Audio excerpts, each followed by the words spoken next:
Добрый дзень, паважаныя дзеці, паважаныя бацькі. Сёння мы з вами пазнаёмімся з творам Уладзіміра Корбана «Малпін жарт». Байка вывучаецца на уроках беларускай літаратуры ў 6 класе. Уладзімір Корбан «Малпін жарт». Пасля начной адказнай работы Трызор і Мур заспалі каля плота.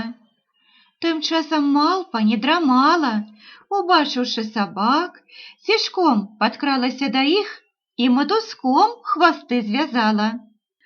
Сама ж схавалася за вугал і глядзіць, каменьчыкамі кідзь ды кідзь. Стараецца іх пабудзіць. Што тут было, калі прачнуліся абое? Трызора Мур зарве, а Мур зарве Трызор.